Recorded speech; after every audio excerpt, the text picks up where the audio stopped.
Tara mga boy, maghahantay tayo na itlog dito. Napakalap ng hangin. So, may balik tayo. May manok dito mga boy. Ayan. Yan, nakakalahati na tayo ng timba. Yan. So, doon naman tayo sa mga dyan. Lilipat na kasi doon yung manok ng mga inahin. So, wait lang. So, yan ang mga boy. Nakakita na tayo ng itlog. Yan, may nagtago pang itlog. Ayan. Bala natin ano. Dami. Meron ba dito mga boy oh? Ito ba? Dito. Lapit naman po no mga boy. Yun pa. Sana hindi pumutok. Yan siyam yan mga boy oh. Yan. Yan mga boy. Malapit naman po no. Yan. So wait lang kayo. Babalik ako.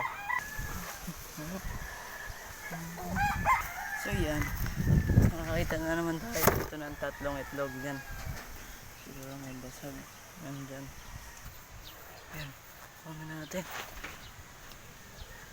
Ay. Kaya natin dito. May nakita tayo naglilimlim ng manok mga boy. Yan. Kalapatid siya. May isa pa lang itlog sa baba. Dito mga boy. Napakaingay. Parang matik-tik mga boy. So pasok po tayo dito mga boy. Ganda pa dito.